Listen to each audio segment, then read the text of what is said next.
Hey guys, it's Rufus. In order to get more kills as a support, there are a few things you need to understand first. Your KD doesn't matter if you win. Remember that supports spend a lot of time making it so that their teammates can get kills. If you win and you went negative, there's nothing to worry about because you did your job. Now if you lose and you go negative, then you failed to get kills when it mattered. Usually, these kills will come at the end of the round since you're forced to play more passive in this role.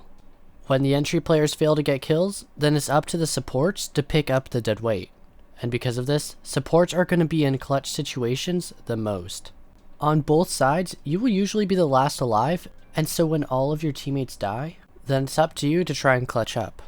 You'll be the one getting beaten in 1v2s, 1v3s, and 1v4s, however, because you're in these situations so often, you need to and will get good at clutching. Clutching is difficult, but it's all about taking gunfights with individual players. If you want to see a perfect example of what I mean, I suggest you check out this video, which will be linked below.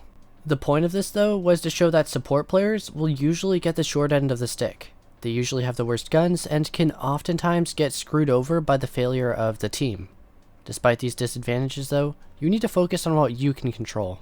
As a support, you are the one that drones and helps your entry players. You need to do whatever you can in order to ensure that your entry player succeeds, because the better your entry players do, the less clutch situations you'll have to be in. Now that you understand the struggle of a support, I'll be giving some raw tips for getting more frags. As a support player myself, it can be difficult to take gunfights in many situations. Whether you have an SMG-11 or you just don't want to lose your hard breach, there is a way you can make up for this disadvantage. If you have your teammate swing and then you swing after them, you can do what's called playing for a refrag. You will have your teammate swing and then you will swing afterwards. If your teammate dies, this makes it so that you can get the refrag and kill whoever killed your teammate. In addition to this, you should focus on using your utility as soon as possible. The quicker you use any utility such as smoke canisters or hard breach, the sooner you'll be able to peek players without the worry of losing your utility. When you're out of utility though, you can become a fragger because at that point, all you are is a gun. And it's because of this that you need to practice playing entry.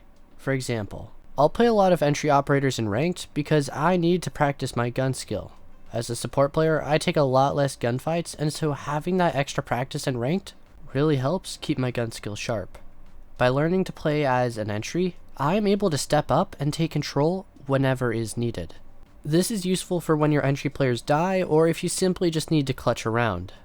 My last tip is to know when to be aggro. Aggression is something that most people in Siege either overuse or underuse. This video will teach you when to peek by explaining the 4 types of aggression and the many different situations that you should and should not peek. However, if you want to follow my Twitter, Discord server, or Patreon, link will be in the description below.